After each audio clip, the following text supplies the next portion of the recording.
गांव के एक छोटे से कच्चे घर में सुमन अपने पति रमेश के लिए चाय बना रही थी। सुबह का वक्त था, लेकिन घर में खामोशी थी। रमेश की आंखों में नफरत थी और सुमन के चेहरे पर उदासी। सुमन की शादी को अभी सिर्फ 2 साल हुए थे, लेकिन उसकी ज़िंदगी में खुशियाँ कभी आई ही नहीं थी। रमेश अक्सर सुमन को उसके अनपढ़ होने की वजह से ताना देता था। क्या फ़ायदा है तुम्हारे होने का? ना तुम पढ़ी लिखी हो, ना घर संभाल सकती हो। रमेश गुस्से में बोलता। सुमन चुप रहती। उसकी आंखों में आंसू आ जाते, लेकिन जवाब देना उसने कभी नहीं सीखा था। एक दिन रमेश ने अपने दोस्तों के सामने सुमन को नीचा दिखाने की ठान ली। ये मेरी पत्नी है, लेकिन कुछ नहीं आता इसे, सिर्फ रोटी पका सकती है और कुछ नहीं।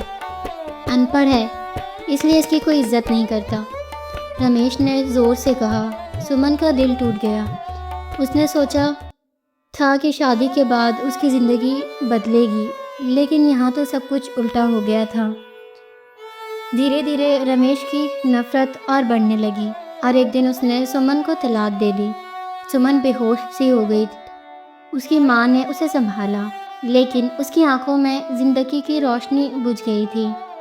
गांव वालों ने भी सुमन को उसके अनपढ़ होने की वजह से दोषी ठहरा दिया। लड़की को पढ़ाना चाहिए था, तब आज ये दिन नहीं देखना पड़ता, लोग कहते। सुमन की माँ ने उसे संभालने की कोशिश की, लेकिन सुमन की ज़िंदगी अंधेरों में डूब गई थी। लेकिन सुमन ने हार नहीं मानी। उसने सोचा, अगर मैं पढ़ नहीं सकती तो मेरी ज़िंदगी का क्या मतलब। उसने अपनी माँ से कहा, माँ, मुझे पढ़ाई करनी है, मैं अपनी ज़िंदगी खुद बनाना चाहती हूँ। माँ ने पहले मना किया, लेकिन फिर सुमन के जज्बे को देखकर मान गई। सुमन ने गांव के स्कूल में एडमिशन लिया। उसकी उम्र 22 साल थी, लेकिन उसने बच्चों के साथ बैठकर पढ़ाई शुरू की। लोग हंसने लगे। बड़ी उम्र में पढ़ाई कर रही है, क्या करेगी पढ़कर? लेकिन सुमन ने किसी की नहीं सुनी। उसने दिन रात मेहनत की। सुबह घर का काम करती, दिन में स्कूल जाती, रात को माँ के साथ बैठकर पढ़ाई करती। एक दिन स्कूल के मास्टर जी ने सुमन की मेहनत देखी। तुम बहुत मेहनती हो सुमन, अगर इसी तरह पढ़ोगी तो एक दिन बहुत आगे जाओगी, मास्टर जी ने कहा।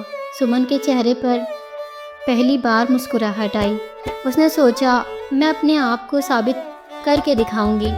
सुमन ने 10वीं की परीक्षा दी और पूरे गांव में सबसे ज़्यादा नंबर लाई। अब लोग उसकी तारीफ़ करने लगे। सुमन ने तो कमाल कर दिया, तलाक के बाद भी हिम्मत नहीं हारी, लोग कहते। लेकिन सुमन का सफ़र अभी शुरू हुआ था। उसने सोचा, मैं SDM बनूंगी, तभी सबको पता चलेगा कि एक अनपढ़ लड़की भी कुछ कर सकती है। उसने कॉलेज में एडमिशन लिया और दिन रात पढ़ाई में लग गई। उसकी माँ उसका हौसला बढ़ाती, बेटा तो ज़रूर कामयाब होगी। सुमन ने ग्रेजुएशन की, फिर UPSC की तैयारी शुरू की। वो कई बार फेल हुई, लेकिन कभी हिम्मत नहीं हारी, हर बार और ज़्यादा मेहनत करती। उसकी माँ भी उसके साथ थी, बेटा हार मत मानना, एक दिन तेरा सपना ज़रूर पूरा होगा। 10 साल बीत गए। सुमन ने अपनी ज़िंदगी बदल दी थी। अब वो एक नई सुमन थी, जो किसी से नहीं डरती थी। उसने UPSC का एग्ज़ाम दिया और इस बार वो सिलेक्ट हो गई। उसका नाम पूरे गांव में गूंज उठा। सुमन SDM बन गई।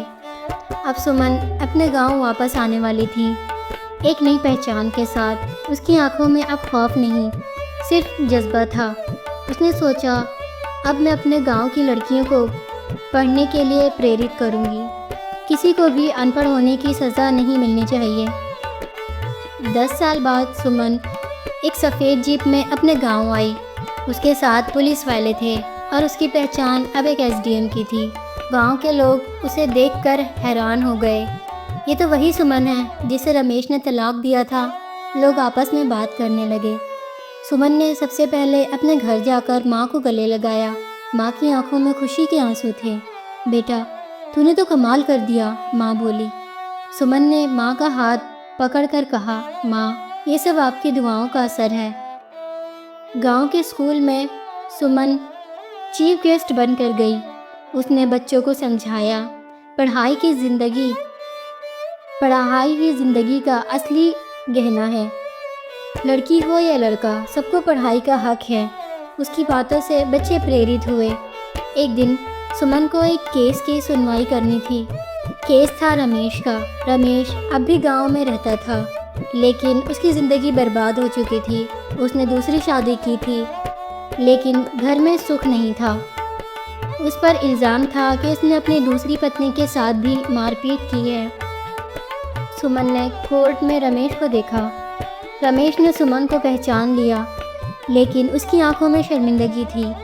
सुमन ने उससे पूछा, तुम्हें याद है, तुमने मुझे अनपढ़ कहकर तलाक दी थी। आज मैं एसडीएम हूँ और तुम मेरे सामने खड़े हो। रमेश की आंखों में आंसू आ गए। उसने कहा, मुझसे गलती हो गई सुमन, मैंने तुम्हें कभी नहीं समझा। आज मुझे अपनी गलती का एहसास हो रहा है। सुमन ने कहा, गलती सबसे होती है, लेकिन उससे सीखना ज़रूरी है। अब किसी और औरत के साथ गलत मत करना। सुमन ने रमेश को सही सज़ा दी और उसकी पत्नी को इंसाफ दिलाया। गांव के लोग सुमन की हिम्मत और इंसाफ की तारीफ़ करने लगे। सुमन ने अपने जीवन से साबित कर दिया कि पढ़ाई और मेहनत से ज़िंदगी बदली जा सकती है। अब सुमन गांव की लड़कियों के लिए एक नई मिसाल बन चुकी थी। उसने एक नई पाठशाला खुलवाई, जहां लड़कियां बिना किसी डर के पढ़ सकती थी। सुमन का सपना था कि हर लड़की अपने पैरों पर खड़ी हो और किसी को भी अनपढ़ होने की सज़ा ना मिले। सुमन की ज़िंदगी अब एक मिसाल थी। उसने अपने दुख को अपनी ताकत बना लिया था। गांव की लड़कियां उससे मिलने आती, दीदी हम भी आपकी तरह बनना चाहते हैं। सुमन उन्हें पढ़ाई का महत्व समझाती। पढ़ाई से ही इंसान अपनी पहचान बनाता है, कभी हार मत मानना। एक दिन सुमन को एक छोटी सी लड़की मिली, जिसका नाम मीना था। मीना भी अनपढ़ थी और उसके पिता उसे पढ़ने नहीं देते थे। सुमन ने मीना के पिता से बात की, अगर आप अपनी बेटी को पढ़ाएंगे तो वो आपका नाम रोशन करेगी। धीरे धीरे गांव के लोग अपनी बेटियों को स्कूल भेजने लगे। सुमन ने अपनी ज़िंदगी का एक नया मकसद बना लिया था, हर लड़की को पढ़ाई का हक दिलाना। उसने अपने अनुभव से सबको ये सिखा दिया कि मुश्किलें चाहे जितनी भी हो, हौसला और हिम्मत से सब कुछ मुमकिन है। सुमन की कहानी अब हर गांव में सुनाई जाती थी। उसकी माँ उस पर गर्व करती थी, मेरी बेटी ने साबित कर दिया कि लड़कियां किसी से कम नहीं। सुमन ने अपने जीवन से ये दिखाया कि तलाक का दुख और अनपढ़ होने का दुख सिर्फ एक मोड़ है, मंजिल नहीं।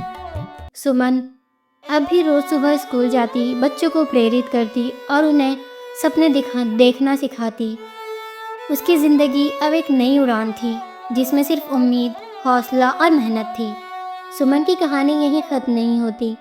उसने अपने जीवन से सबको ये सिखा दिया कि ज़िंदगी में हार सिर्फ तब होती है जब इंसान खुद हार मान लेता है। सुमन ने अपनी तकदीर खुद लिखी और सबको ये दिखाया कि एक अनपढ़ लड़की भी एसडीएम बन सकती है। दोस्तों, इस कहानी से हमें ये सीख मिलती है कि पढ़ाई, मेहनत और हौसला हो तो ज़िंदगी की कोई भी मुश्किल आसान हो सकती है। दोस्तों, ये वीडियो आपको कैसी लगी कमेंट में ज़रूर बताना। वीडियो को लाइक, शेयर और चैनल को सब्सक्राइब ज़रूर करना। मिलते हैं अगली वीडियो में। धन्यवाद।